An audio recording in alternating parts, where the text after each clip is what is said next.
आगे बढ़ेंगे। आपको बताएं कि पाकिस्तान की सरजमीन पर अफगानिस्तान से लाए जाने वाले गैर मुल्की असलहे के इस्तेमाल के सबूत एक बार फिर मंजर आम पर आ चुके हैं। सिक्योरिटी फोर्सेस को दहशत गर्दों के खिलाफ ऑपरेशन में गैर मुल्की असलहा मिला है, जिसमें AK-47, M16A2 और दीगर हथियार शामिल थे।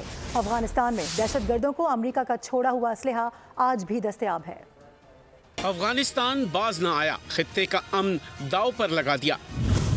खवारिज दहशत गर्दों के जरिए पाकिस्तान में बदअमनी फैलाने लगा। अफगानिस्तान अमरीकियों का छोड़ा हुआ असलहा दहशत गर्दों को फराहम करने लगा। चश्मकुशा हकायक सामने आ गए। दरअंदाजी करने वाले खवारिज अमरीका के छोड़े गए असलहे से निहत्ते पाकिस्तानी शहरियों और फोर्सेस को निशाना बनाते हैं।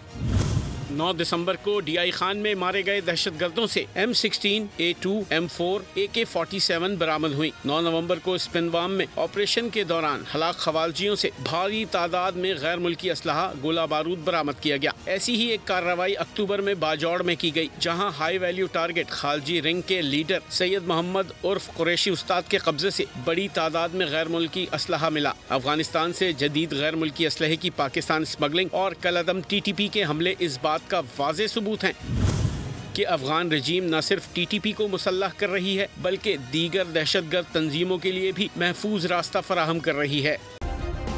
सब्सक्राइब करें और बेल दबाएं ताकि कोई खबर रह न जाए।